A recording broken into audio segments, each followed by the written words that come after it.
And hello, everyone. We are live. Oh, this meeting's being recorded. That's good. Hey, we're live on Facebook. We're back. Debra, how are you doing? We're back. I'm doing great, Matthew. Glad to be back. Glad to see you. That's right. And glad to be engaging with our guest today. Absolutely. And so it's been a couple months since we've been on. Real busy months. We were just talking about it a little bit. And but let's not start there. Let's get to our special guest. And Cortina, how are you doing today?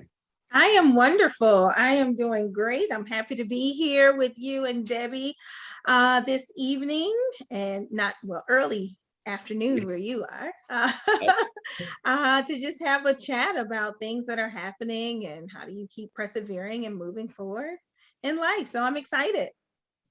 Absolutely. And so, Debra, I'm going to let you, Cortina's your guest, so I'm going to let you talk about her and kind of introduce her a little bit more and, just kind of lead off what we're going to talk about tonight.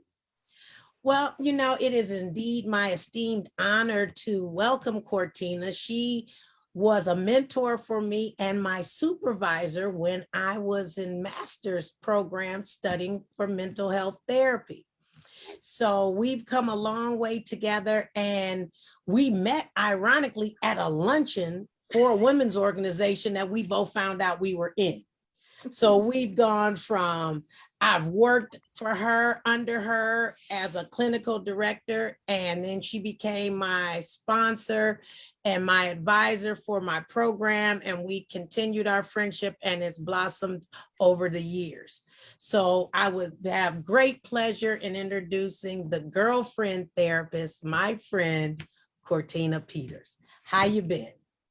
I have been busy.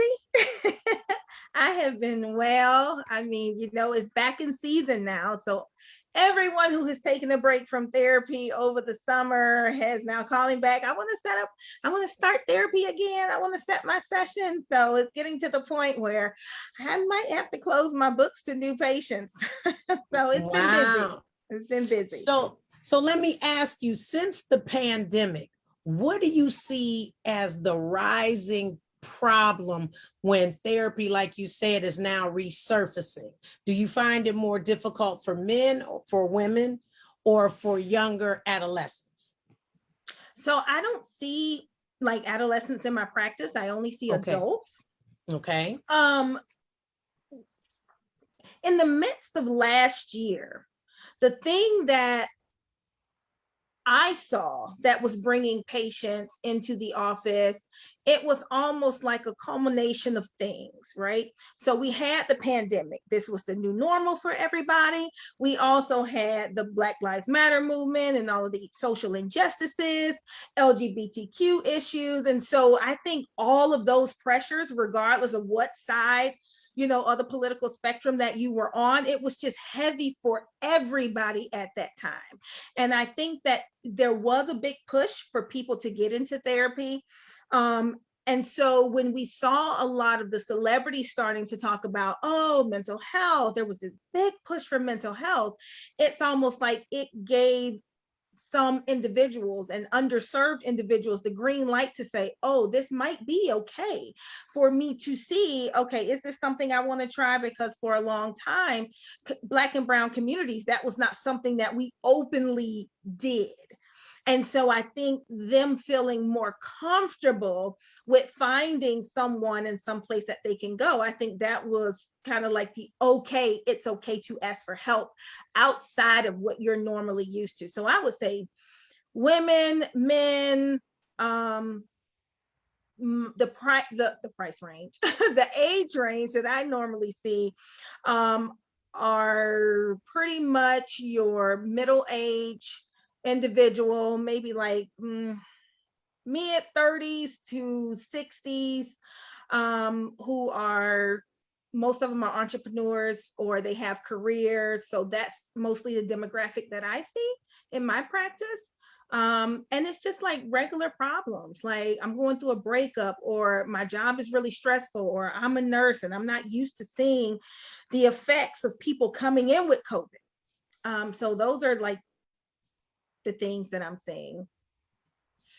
So now that school is getting back into session where it's in person, Do you find that a lot of teachers might be reaching out, or is there any messages you can give to the education workers that are now going from virtual to back to face to keep them from being overwhelmed?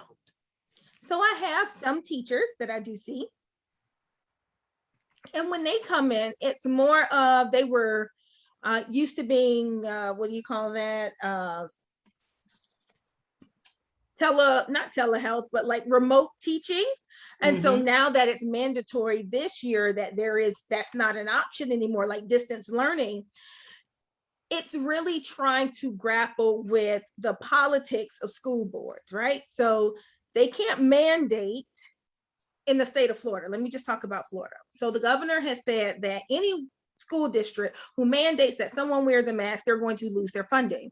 So now you have teachers that are like, okay, I'm in here with all of these students. They come from different households. And if we cannot mandate them to wear masks, I see, and as they're talking, it's fear, right? It's like, okay, I'm in this closed place with these students, and how am I to focus on the lesson when my focus is on, okay, that child is coughing. Okay, did they wash their hands? Okay, did they use hand sanitizer? So there's a lot of fear. So one of the things that I would say to anyone who's an educator or a student, be okay with voicing your opinions and how you feel. And at the end of the day, you have to do what's in the best interest for you and your family. I can't tell you what to do, right? The school can't tell you what to do. You have to be able to listen to yourself and say, you know what? I'm okay with this, or I'm not okay with this. And if you're not okay with this, okay, then what's the next step? What do you do next? How do you resolve this? How do you help, decrease the amount of anxiety you feel in regards to what's happening? Yeah, and so this has been a big catch-22, right? In a lot of ways, because and Debra and I, we've talked a little bit about this on previous podcasts. Because when you talk about the kids side of the house, the adolescent side of the house, my wife is a nurse. She works in a pediatric emergency department, and the amount of patients that they're seeing for sexual trauma, child abuse, from depression and anxiety, all of these things are going through the roof. And it's so we have a catch-22 here of, how do we balance that out for kids? The fear of going back, or the fear of not going back. And so what are your thoughts on that? Because we are in a strange place. I think one of the things that we can do as parents and mentors and pillars in the community is make it a safe environment for them to be able to talk about their feelings. We as adults, we've had the ability to talk with each other, but our children, they were isolated. The place where they get their social interaction was stripped from them.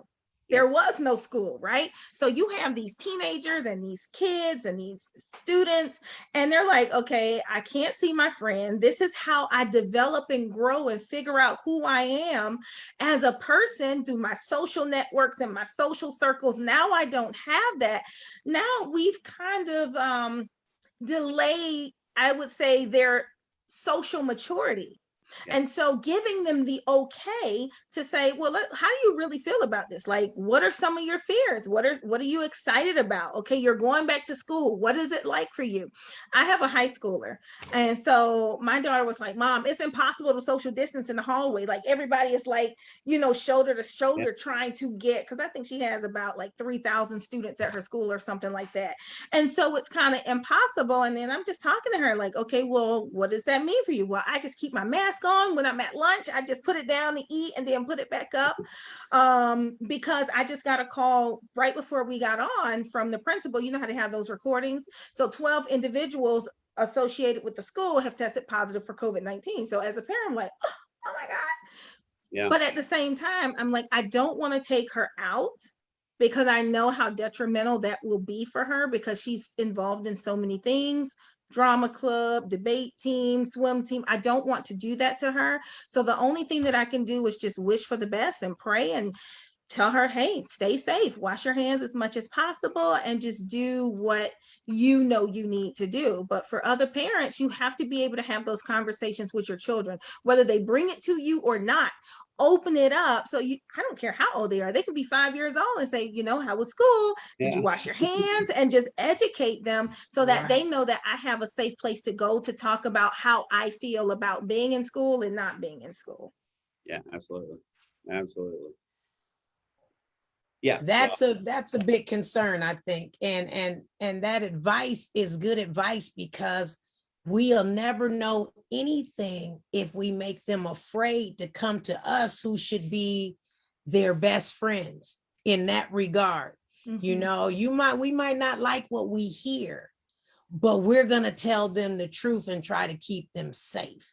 Right. So what we say to them won't be on Instagram, Facebook, Snapchat, or TikTok. They have to know that if I come and say this to mom or dad, they're not going to snitch on me. And that's okay. And that's how it should be, you know, because in all honesty, their life depends on that. The communication we have between children and parent, or parent and teachers, our lives all depend on the fact that we can be honest. Right. absolutely. Because a So, secret during the pandemic can take your life. yeah, no, it definitely can. And we've all seen it, right? And Mhm. stress, and we know people who've had it. We know people, unfortunately, have passed away. And it's not a good thing. Right. It's over for sure. Um, so let's talk about this and mental health. So we're all mental health counselors. So we all have the degree. But like, I think one of the things that we've changed the way we've done it in the last year, but that just the way we communicate, right? Communication is everything. And so I've had a lot of conversations over the last couple of weeks, it seems like, where I'm talking to people about communication. I'm talking to people about the lack of real communication because of phones, because of the way we, talk nowadays. So what are your thoughts on that? Because, I think communication is everything. And like Debra was just saying, communication, I have 3 kids. I have a 24-year-old, a 21-year-old, and a 17-year-old. And we do pretty well. We communicate great, but so many people don't communicate really well. What's your advice? What are your thoughts on communication and how we're So going on? So my thoughts is, with the social media age, you know, I think it's like a blessing and a curse. Mm-hmm. The blessing is we're much more connected, but being connected doesn't mean that, or equates to communication. I can be connected with you, but that doesn't mean I'm communicating with you. So when it comes to social skills, I think in a way it's easier to hide behind a text message versus picking up the phone so you can hear the inflations in individuals' voices. When you're having that face-to-face communication, you're able to see the nonverbal cues. You're able to see the body language. And when you're so used to just texting, you kind of lose some of that social intelligence when it comes to being able to read people's affect. And so I think that's one of the things that's a drawback to social media. Now, again, it makes us more social, but that doesn't mean that we are developing our communication skills the way that would best serve us. So there are things that you can do to do that, because you don't want to take the phones and the social media away from the teens, because that's just the way of the world. That's the way that we're going. But you also want to make sure that you're having real conversations and encouraging your kids and even yourself and your spouse to have real conversations, so that you don't lose some of that social intelligence where you're able to read people. There are sometimes, it's like, well, I don't know how this text message had a tone. Well, text messages are only words. So you can be interpreting it or filtering it through the way that you think they're saying it, but it might not even be that way. So whereas you read it differently on a text message, if I was in front of you, maybe because of your affect and the inflation in your voice, I would not have read it the way that I read it, had we been in person. So I think just reinforcing the importance of being able to read emotions and being able to really read without inferring or hiding behind the phone, Yeah. hiding behind the screen, because when you do that, you're also hiding parts of you. And if it's uncomfortable for you, being able to challenge, why is this uncomfortable for me? Why would I rather text someone versus picking up the phone and asking or seeking clarification? Text messages, great. Are you on your way? Yes, like really quick. But I mean, like long, like conversations. You have people now that break up over text message, or, that go through all sorts of things. What happened to the real communication? Yeah. Have you ever listened to somebody do a voice like text? I've been around somebody doing a voice, and there's inflection in their voice. And I say this to my wife all the time, because she'll do voice text like to my kids or whatever. And so she has that inflection in her voice, and maybe raise your voice to emphasize something. And I find it funny because I think about what she's saying, and they don't get the inflection, they don't get the stress, stress. I find it funny, I think about it all the time, laugh at it. Yeah.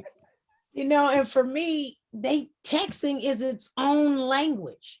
Sometimes they'll text me and I'll have to call them and say, what does this mean? And they'll think it's funny, but I'm like, what does this mean? You don't use words. Where are your words? I just found out what BRB stands. I did not know that stood for Be Right Back. I like all of these things. I'm like, what? Yes. And it's just like, shorthand and freehand. Now, one of the things that I did see when I was working for Planned Parenthood, I used to go into the schools.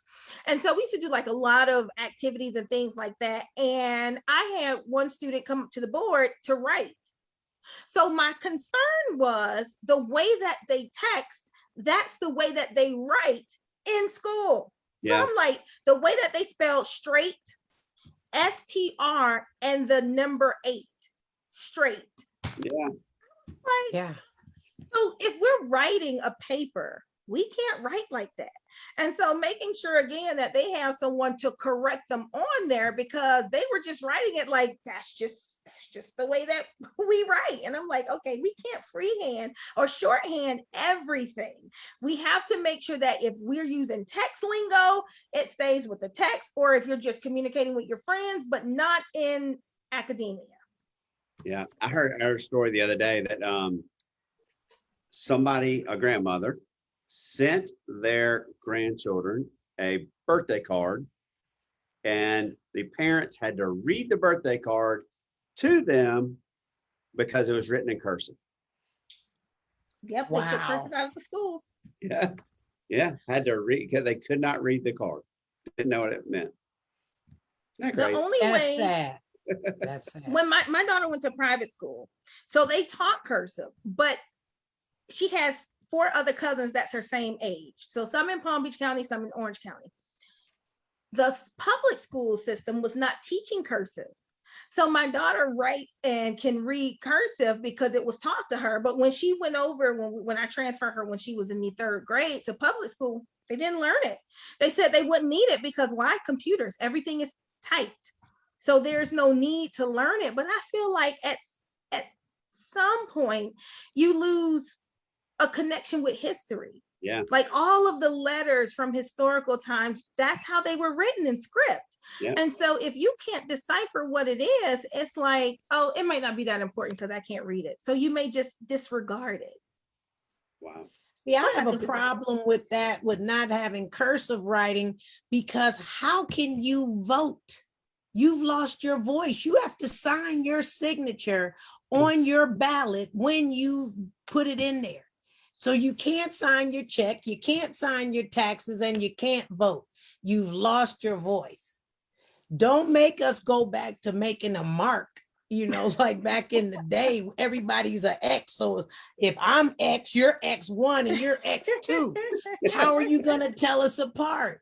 That's right. You're removing a piece of our identity, because I used to sit there and practice learning how to write my name because you felt all proud, you're learning this, and the paper still exists with the red lines with the dotted line in the middle, so you would know where the lowercase went. But I think parents need to collectively come together and say that needs to be taught. Yeah. It's a crazy thing. It's crazy. But yeah, I think communication is so important. And I think there's, I like to watch people's communication styles, how they communicate, not just in the, parent to kid or kids, but just adult to adult, Mhm. And I think that's one of the things that we are losing our ability to communicate. We're losing our ability to look somebody eye to eye and talk to them. And I think, again, it's incumbent upon us as adults, as parents, to keep that going and really, and I know you talk about that all the time. You both talk about that all the time in your counseling. I even, like, if I have a patient and they're continuing to look down, I would even point it out, because that's indicating something to me, that it's uncomfortable for you to be talking about this, Yeah. that something's happening with your level of confidence or self-esteem. So if you're coming to therapy and this is something that I see, in addition to us talking and processing the issue that you're coming to see me for, we also want to look at this. Okay, why are you holding your head down? Tell me about that. What does that say? What does that mean to you? Is it difficult for you to look at me in the face? Does that mean that you're ashamed? Does that mean that you feel guilt? What is it? Because that takes a therapy session to, a different level, or a deeper level of understanding how they're coming across to the other person that's sitting across from them. Yeah. So I think it's extremely important. So I have a question for both of you, because my daughters, I talk about just what you're talking about, and my son, but my daughters really too, about how important that is, about how they carry themselves, how they make eye contact, how they show confidence when they're around other people. What are y'all's thoughts on that?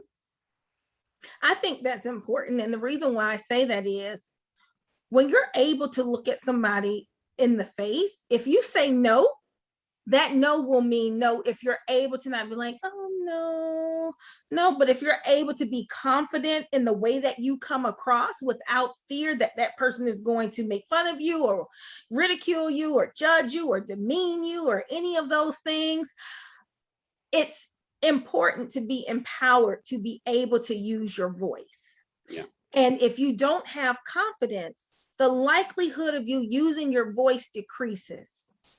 So I think it's almost like they interplay on one another. If the more I use my voice, the more confidence I will have. And the more confidence I have, the more I'll be able to use my voice so that I could get what I want, or at least communicate my wants, needs, and desires. Yeah, absolutely. What do you think about that? I concur with that, because the ability to look somebody in the face is also a form of respect. I respect you enough to look at you and see you. And I'm responding to something you may have asked me, or something that I need to say to you. And I'm not going to look at the floor and say what I'm thinking. I'm going to look at you, because my communication is directed towards you. So you should have my undivided attention. That does require confidence. And even if you're a little afraid, once you start talking, your courage will come.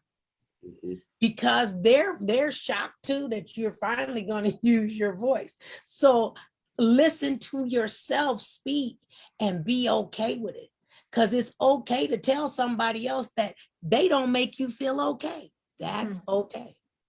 Yeah. Something else to add there also is taking into consideration whatever cultural background they come from, because in some cultures it's disrespectful to look adult. So as a child, you're taught not to look adults in the face. And then if I'm taught that as a child, how do I just flip the switch and say, oh, I'm 21 now, I can look at you in the face, if that's something that I'm so used to doing? So asking those questions to see, what is it, your confidence, or is it that's just how you were taught? Or, especially when you come from those cultures where, the men are superior to the women, and then for them, you can't look at a man in their face, or you have to look down or look away. So there are so many different nuances when we're talking about, the respect piece that comes from that, cultural implications and everything. And so again, communicating and asking those questions when you don't know, like, is this a form of disrespect? Is this a form of I'm feeling ashamed or insecure, or I don't have the confidence needed? And again, it opens up communication, which is, it's just a word, but it's a word that has so much meaning to it. Yeah. So let's I kind of agree. years. Well, yeah. Do you want to say something else, Deborah? No, I was just going to say I agree with that, because I feel no question is a dumb question. Yeah. You Sure. know, if you're thinking it, 9 times out of 10, somebody else has thought it too, but was afraid to ask it. So, you know, ask your questions, because knowledge is the greatest thing you can see, you know, and without it, you misunderstand, misinterpret, or, you know, take for granted how somebody is feeling because they haven't expressed it themselves. So communication is very important. Yeah, absolutely. So let's talk about kind of shift gears. It takes a life to save a life. That's Deborah right there, which I love that slogan. I really do. But let's talk about addiction a little bit. And I know you work, Cortina, you work with a lot, you know, people that have addiction. What are your thoughts on how you progress somebody through and help them out when they are having an issue with either alcohol or drugs? So, you know, the saying is more than one way to skin a cat. Mm-hmm. For some people, it's easy. They can just go cold turkey on their own. But for a lot of Americans, it's not that easy. So some individuals go to treatment because they've been given an ultimatum by their family. Some individuals go because they just like, you know what, my life is out of control and I have to do something before I lose everything. Whichever way, this is my own personal belief. Whatever gets you through the door, it got you through the door. Now, whether you engage and buy into the process, I think it depends on you, how ready you are, the facility you go to, the therapist that you have, because there are some people, it was their connection with their therapist that kept them in the facility. If a patient comes to a facility and they feel like they're just a number, or it's just we're trying to milk the insurance and they don't really care about me, they're not getting anything, they might not stay and they might not make it. So I think it's extremely important to make sure that all of these things are implemented in the therapeutic experience. Now, there's not really a way that you can tell that until you get there, but I think it's important for individuals looking to, you know, enroll or admit to a place to tour it first, because there's a lot of places that look good on the outside that are not necessarily good when you get there. And there are some places you're like, I don't know about this place. It looks like a hole in the wall, that can help the person achieve miracles in their life. So I think making sure that you connect with the right facility for you, the right therapist for you, is a huge part of how you progress and help, you know, work through your addiction. I think that medication assisted treatment is a way that, you know, you can be helped. Not too much Suboxone or methadone, but I am a big proponent of Vivitrol because that helps against opiates and alcohol addiction. It's a 30-day, you know, injection that you'll get so you don't have to worry about taking medication. And again, I'm not being paid by the pharmaceutical company or anything like that. Let me just put that out there. Yeah. It's just that I have seen what it can do and how it also helps to lessen the cravings for these particular substances. I think when you're working with individuals battling addiction, it's a family disease. It not only affects one person, it affects the family. So making sure if there's a release that you incorporate the family, because there's a lot of psychoeducation that has to go into it. I've seen moms where they're like, oh, I just got to keep paying. You know what? I got to pay their rent because they're going to be homeless. Well, you know what you're doing? You're enabling the behavior because they know that you're going to save them. So sometimes you have to be okay with saying, you know what? I can't enable you. And I don't know what that means. And I don't know what that looks like, but that might look like my son is homeless. Well, okay, if he is, guess what? If he doesn't want to be homeless, guess what? He's not going to use the money for drugs. So, or you just pay the rent don't give them any money, you know, and those are things that you talk about in the safety planning for that particular family, being able to work through those issues that may have been the catalyst for them ending up being dependent on whatever this substance is. So really getting to some of the roots, allowing the patient to really do that intensive work that they need so that they can, it's like holding up a mirror in front of them so their selves can be reflected to them so that they can also see the change that needs to be made. And tough love. Yeah. Yeah. Yeah. If you don't know somebody, if they're not part of you or your family or somebody, you know, somebody's going through it. And you're Absolutely. and Debra knows this. We've, you know, I have family history, you know, in fact, going back through it, you know, as we speak, with one of my family members, but it affects the entire nucleus of the family. It does. And you know, we love that person. We want the best for that person. But sometimes you gotta bring in tough love. You know, you got to get it to a point where, you know, you have to stand up on your own, right? You know, you can't force somebody to recover. They have to want to recover. And I Debra, was just about to say that. I was going to say, you know, as a family member, you can want it all day long for them. But if they haven't reached their bottom, if they are not ready, nothing you can do is going to make them abstain and have, you know, recovery. yeah, I think connecting with a sponsor, connecting with your local AA groups, having a home group, going to women's groups or men's groups or LGBTQ friendly groups. I think having those connections in addition to having therapy, and Matt, if that's part of what you want to do, those are things that are going to give you the best case scenario as it relates to your ability to recover. yeah, sure. Yeah. You have to really kind of help the person through. Got them. But you can't do everything for them. Right. Debra, we've talked about that a lot, right? Yes, we have. And as a recovering addict, I can tell you firsthand, you got to want it for yourself.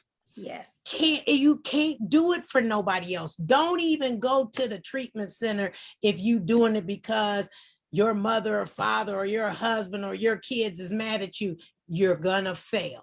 I'm gonna tell you flat out, you gotta go because you want to get better. And then you gotta be selfish enough to say, they don't matter right now. I have to do this to save my life. And then as an advocate for us addicts, the parents and the family have to understand that I'm not the same person coming out that I was coming in. I might have been the person you couldn't trust, you didn't want to see, you didn't want me in your house by myself. Don't treat me like that, because why would I come back around you if recovery looks the same way as addiction? So leave that at the door too. So it's very important that the family is incorporated in your healing process so they can heal and get over their resentments too, because you're not the same person. Absolutely. And you're thankful to them that they showed you what you were becoming. But it's hard to see the picture when you're sitting inside the frame. Something else that I tell families when we're working, a lot of times families don't realize that they too are codependent on the person who's dependent on the drugs. Now, what I mean when I say that is, as long as you are in active addiction, I can control you. But as soon as you start to get clean, it's almost like, okay, now I'm not the caretaker. What's my place? And so sometimes the caretaker may start to sabotage the recovery of the person because they see that person now getting their dependence. They're like, okay, what's going to be my role? Like, I'm not going to have any more control over them because now they're getting well. As long as they were sick, I could say this about them. They needed me. I could control them. Now they're getting better. And I don't have those same luxuries. So that's something else when I talk about codependence with the family. It's not just about you enabling, but it's also about how are you now going to view yourself when you no longer have the control over them that you used to. And I tell, the individuals that are going through active addiction, be mindful of that. How some people who were rooting for you, once you start to get better, you may see them change. Now, this is not for all, but for some individuals, that's a part of their story. They're like, oh, they used to be for me, or even like their partners, and now I'm going to treatment. Now you want to think I'm better than you, or think, you don't need me anymore, that I'm going to leave you. And then they start doing all these guilt trips on the person who's already dealing with enough. Yeah. Well, do you think, Cortina, that have you seen a bigger problem since COVID started in your practice and working with people? So one of the things that I have seen an increase in is gambling. So that's something that I have seen an increase in, because you got to realize I'm not at the office anymore. Yeah. I'm not at my job anymore. I'm working. A lot of individuals are working from home now. And so that's one of the addictions that I have seen an increase in my practice.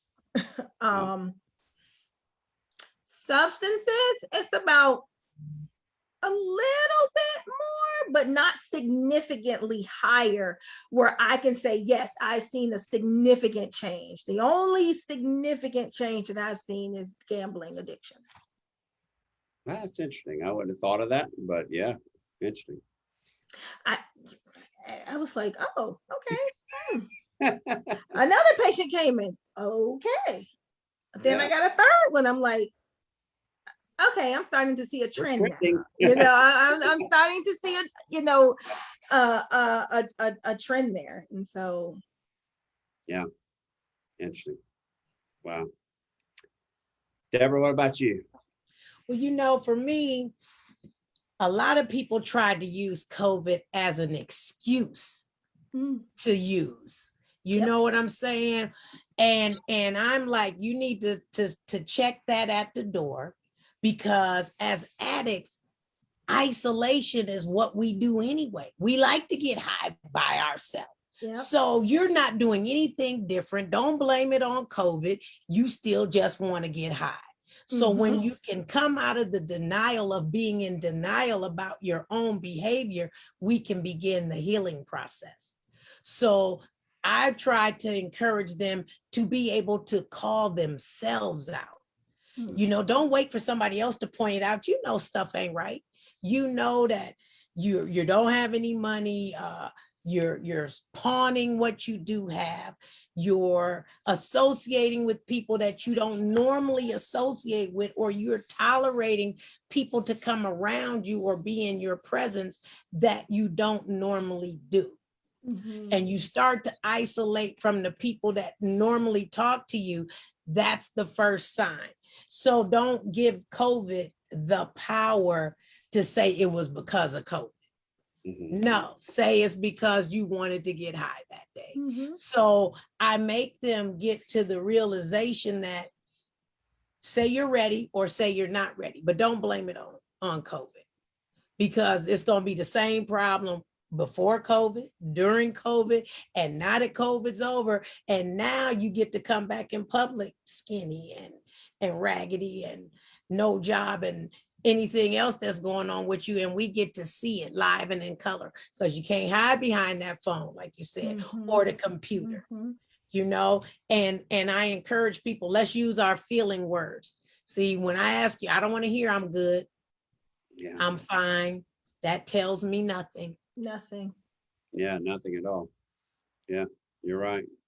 Because your definition of fine might be very different from my definition of fine. So I need you to define what does that good mean? What is that?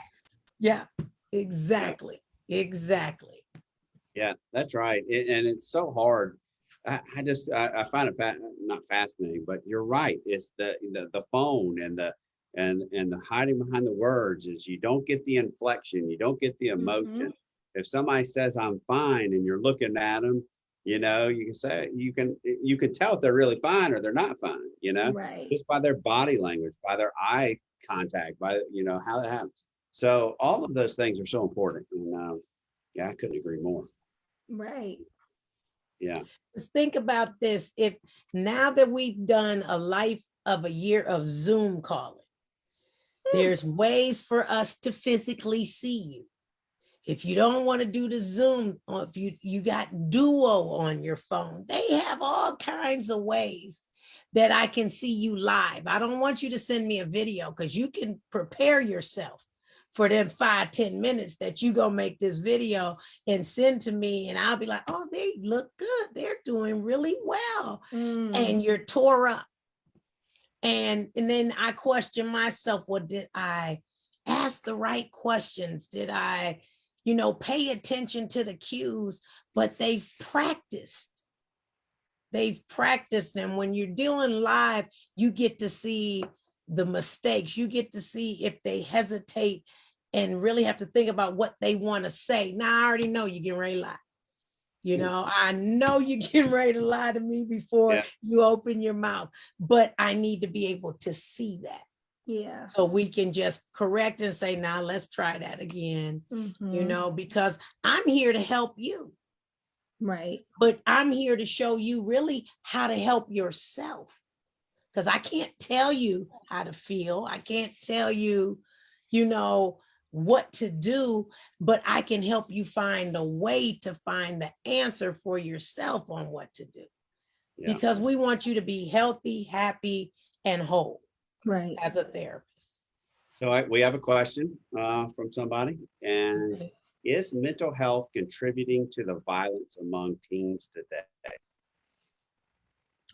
So I think that's a multi-layered response, right? Yeah. So I think there are so many different factors when you talk about teens and mental health. I don't think this is a new concept, right? What I do think is that there are more resources out there, but there are some teenagers that may not have contact with the resources that are out there to be able to help them get through these particular things. Another thing with social media, there's cyberbullying. So whereas before we didn't have that, like you went to school, you got beat up on the playground, that was just about it. But now they've taken this bullying thing to a whole nother level where I don't even have to be in school and physically see anybody, but I can still get bullied and it can still have the same effects. And if I don't have any outlet, if my parents don't know this is going on, I'm already isolating, my friends don't know that it's going on, but I'm carrying all of this, it is absolutely going to impact the mental health of that particular student or child or adolescent. So I think, again, having those conversations, whether you're a parent, whether you're a mentor, whether you are a teacher, if you suspect something or they're having like an off day, being okay to ask them. It doesn't matter if they're going to tell you, but you are presenting an environment where they have an invitation to share what it is that they might be going through. And when I am talking to parents, I tell them, if you want to have an open door policy with your child, you cannot get upset when they tell you something. Because if you get upset, guess what? They're not going to tell you. Now, you may not agree with what it is that they are saying, but you communicate to them, well, you know, I'm not sure about that because of X, Y, and Z. But if you shame them, if they feel judged, you are just like the other people. That is the reason why they're feeling the way that they are feeling. So as parents, as adults, we have to watch the way we respond to teenagers and to children when they come to us, when they finally get the courage to open up and say something. I think that schools should have more support groups for students. I think that when these things need to be discussed. Yes, we have these little bullying things, but that does absolutely nothing. I think we need to have mental health counselors and therapists at the school to be able to get a little bit deeper, because you got to understand, guidance counselors, they have so much stuff to do. They're working with schedules and schedule changes and kids going to college and all of this other kind of stuff where they really don't have time to sit and counsel with students. Then you have the school psychologists. They're so backed up on testing and IEPs that they don't have the opportunity to be able to sit with students. So I think that all of the school boards across America, they need to have not just one, but a team of mental health counselors that are readily available to talk to students. It can be via, what do you call it? Anonymous, like, hey, I want to just come talk to you, about what I'm feeling, so that students, whether they use the service or not, they know I don't have to carry this alone. Yeah, absolutely. Absolutely. And I feel that teens today face so much more than we ever had to face at their age. Yeah. Their whole life is trauma because they show trauma live on social media. And they don't have the sense to push the button and stop watching it. They're watching it as they traumatize themselves. And now they're shaken from that. But we don't turn our eye away, so they have to face so much more, and the pressures that they are under outweigh us a million times. I'm so glad to be an adult, that that I don't have to deal with this. I look at my grandchildren of today and what they have to go through, and you ask them questions and it's like every day, well, this person got sick or this person got shot and, they so-and-so, and I'm like, that wasn't our conversations, where you have friends that you don't know if they're going to be back the next day because of where they live, that it's a drive-by. I'm here in Ohio and in Chicago, 47 people were shot at one apartment building at a party. Wow. You're afraid to go out. School's only been back a week. This is your first social gathering. But the same kids that went in the house at COVID aren't the same kids that came out. They've lost all social skills. Counseling should have been available at the door when they came back because they got to be reintegrated. Teachers, parents, we're so used to only having to deal with ourselves and our immediate family. We don't have social skills either. We are the mirrors to which they look at. So if we don't deal with our problems good, how are we teaching them how to communicate and deal with their problems? Yeah, that is absolutely true. And one thing, going back to what you said about, I think it's true. They are exposed to way more stimulation than we were. They are desensitized to violence. It's like normal to see it on TV and it doesn't even affect them, And so when you're thinking about these mass killings and these school shootings and things like that, a lot of times because it's not a foreign concept. When I was growing up, I don't even remember a school shooting happening, but it's so common. And I'm not saying common like it happens every day, but it is very common.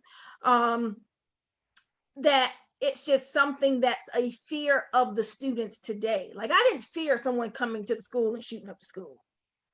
It's a fear now. Like when you have these school boards, and I'm glad that they have these task force that kind of like look into these things, because they had a few schools that were on lockdown because they had someone who came to school with a gun in their book bag. They had somebody else who had a weapon because maybe they told one other person and that person said something, which I'm glad they took it seriously and told someone. But yeah, our students are desensitized to a lot of the things. And because the frontal lobe and the prefrontal cortex is not developed all the way, a lot of times we think that a 16-year-old or a 17-year-old should know the effects of their actions, when in actuality they don't.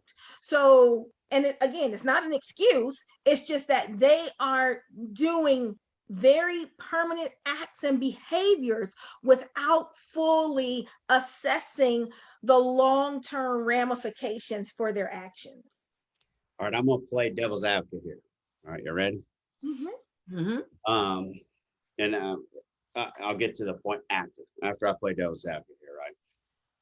One of the things that I think is happening, or that might be happening, is that with our youth, it is becoming too much of the norm where they are almost expected to be going through depression, anxiety, and problems.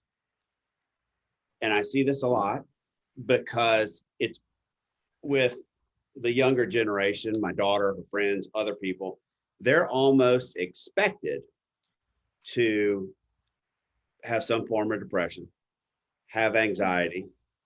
It's normal. It's normal. Like they talk about it like they should be going through it. Now, here's the devil's advocate part of it, right? Is just like what Debra just said. Life's hard. They see things, they go through stuff that we haven't gone through. I mean, just think about, for example, the pressures of getting into college and the pressures that they feel in school are extreme. Now, my thought process is going back, and I want to hear what y'all think, Cortina, is that have we forgotten that we need to start teaching these kids younger coping skills, how to go through and how to handle tough situations, how to handle stress? Because guess what? Stress is part of everyday life. You know, it's not going away. And I think that that's one of the things that I see is that they don't know how to cope with the stresses that they're under. So what do y'all think about that? So I think that's a fine balance. I do agree with that because a lot of times I reflect back and I'm like, oh my God, I went through worse stuff than you're going through and you can't even handle it. Like, I feel like the generation today, they're weak. I mean, that's just, and this is my own personal opinion. I do feel like this generation is babied and coddled. I think that sometimes in the way that we rear children today, we are really doing them a disservice, right? Especially with the mindset of parenting. Okay, conscious parenting is great, right? It's not like you're going to beat your child for everything that they do. It's having a balance, allowing them to have a voice. But I was reading something where this mom was having an issue with the child, like cleaning up and just saying, no, I'm not going to do it. And one of the parents in the conscious parenting group was like, well, you have to make sure, they are not meant to be our slaves and all this other kind of stuff. If you don't want to do it, what makes you think they want to do it? My thing is, well, aren't we trying to raise well-adjusted and responsible adults for the future? If we do everything for them, how are they going to learn? How are they possibly going to learn how to do these things? So it goes back to where we began with the whole communication. If I'm communicating to the child, you know what, I'm just preparing you for the future. Yes, you have chores because you know what, when you get a job, you're not going to be able to say, I don't want to do that. You have to learn how to follow rules. Like if you don't follow the rules and the laws, you're going to end up in jail. So it is my job as your parent to teach this to you. But I think that responsibilities, roles as a parent, we've become very lax on the expectation. And I'm not saying unrealistic expectations, but being able to take pride in the way that you care for yourself, not just going out any kind of way, being able to instill those factors into children, I think that's something that is lost.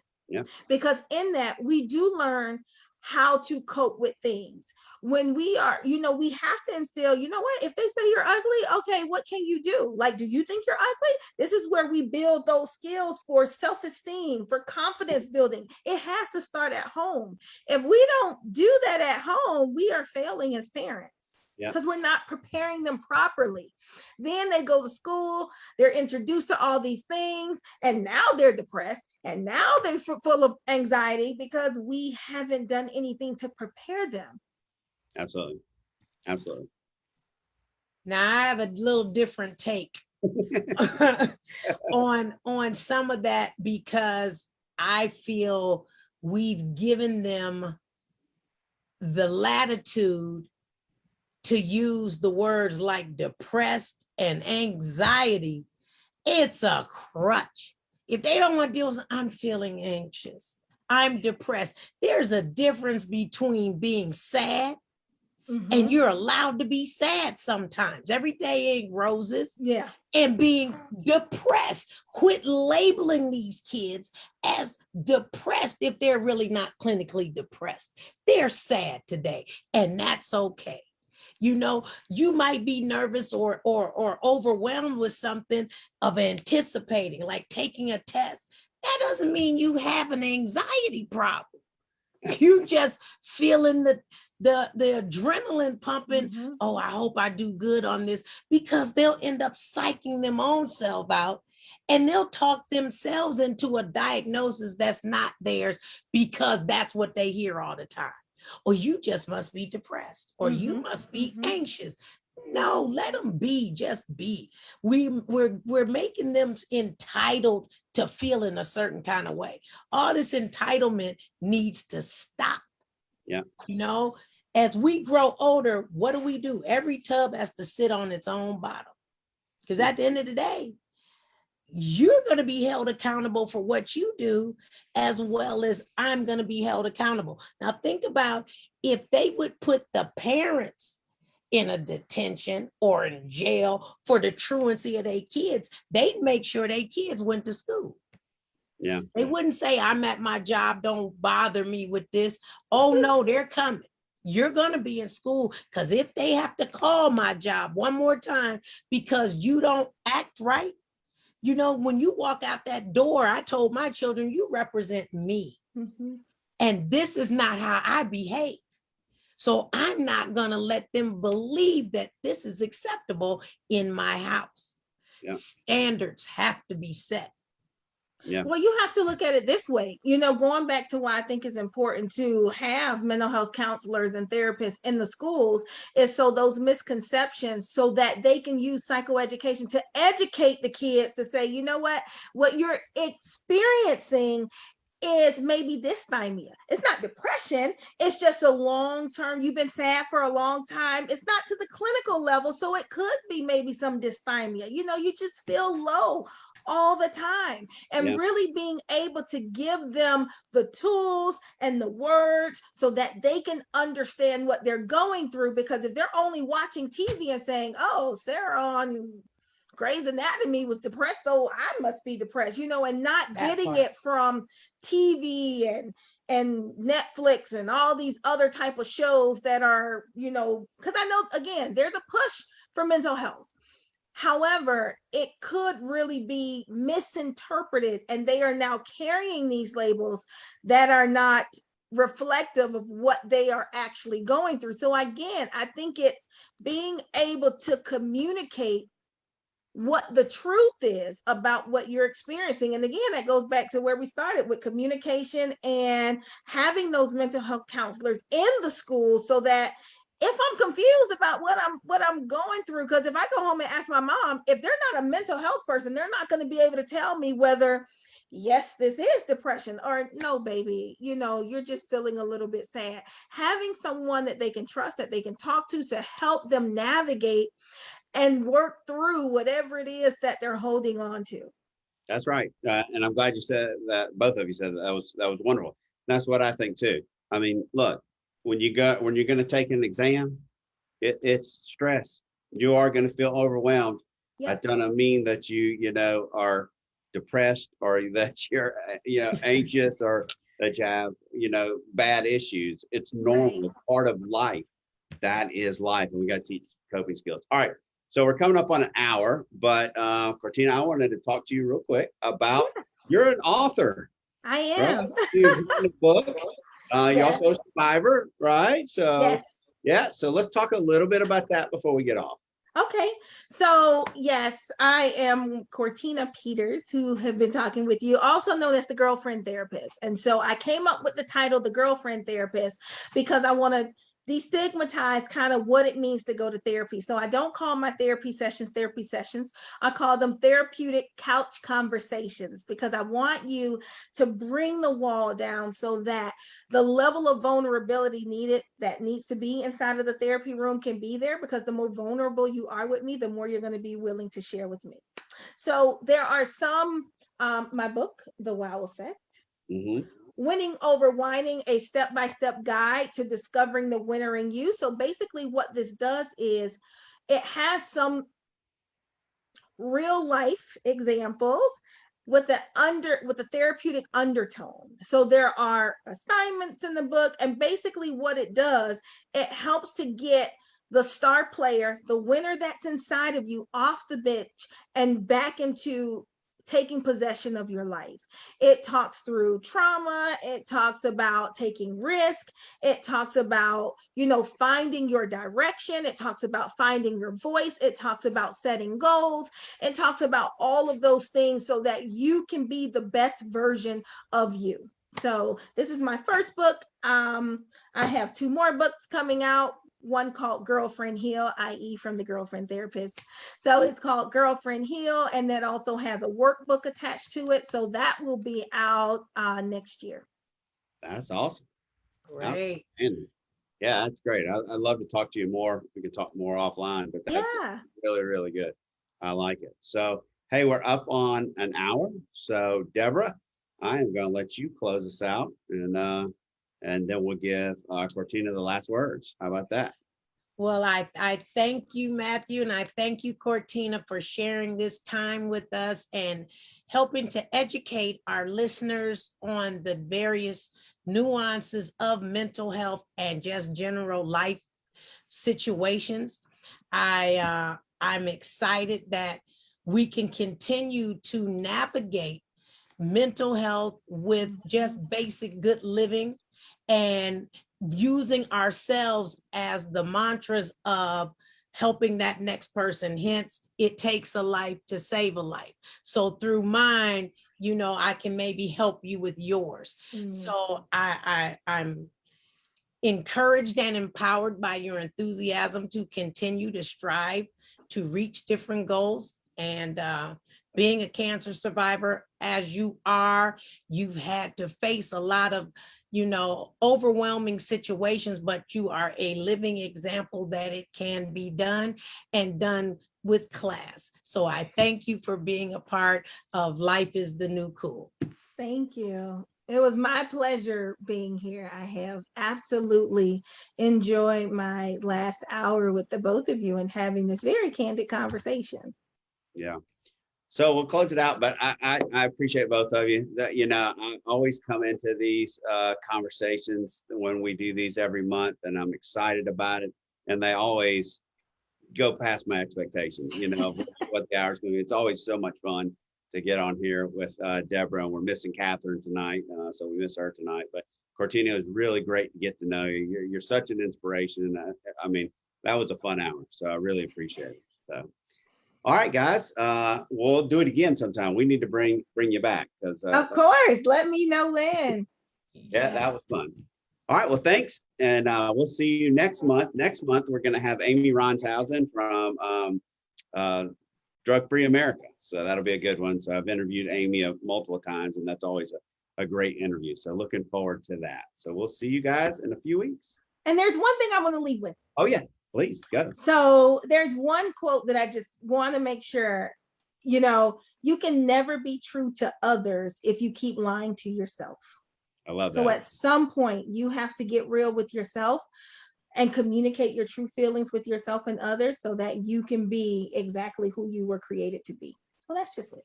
I love it. That's a great way to end. Yes. All right. Thank you guys so much.